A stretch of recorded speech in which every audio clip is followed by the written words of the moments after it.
மறுநாளிலே இயேசு கலிலேயாவுக்கு போகா மனதாயிருந்து பிலிப்புவை கண்டு, நீ எனக்கு பின் சென்று வா என்றார். பிலிப்பென்பவன் அந்திரேயா பேதுரு என்பவர்களுடைய ஊராகிய பெத்சாயிதா பட்டணத்தான். பிலிப்பு நாத்தான்வேலை கண்டு, நியாயப்பிரமாணத்திலே மோசையும் தீர்க்கதரிசிகளும் எழுதியிருக்கிறவரை கண்டோம். அவர் யோசேப்பின் குமாரனும் நாசரேத்தூரானுமாகிய இயேசுவே என்றான். அதற்கு நாத்தான்வேல், நாசரேத்திலிருந்து யாதொரு நன்மை உண்டாகக்கூடுமா என்றான்.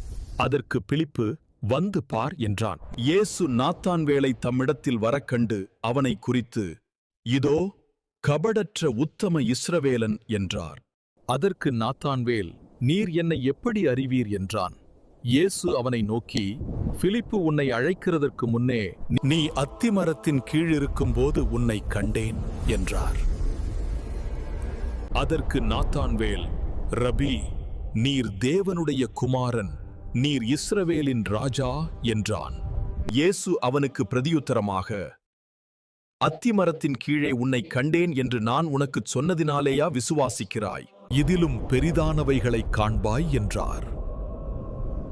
பின்னும் அவர் அவனை நோக்கி, வானம் திறந்திருக்கிறதையும் தேவதூதர்கள் மனுஷகுமாரனிடத்திலிருந்து ஏறுகிறதையும் இறங்குகிறதையும் நீங்கள் இது முதல் காண்பீர்கள் என்று மெய்யாகவே மெய்யாகவே உங்களுக்குச் சொல்லுகிறேன் என்றார்.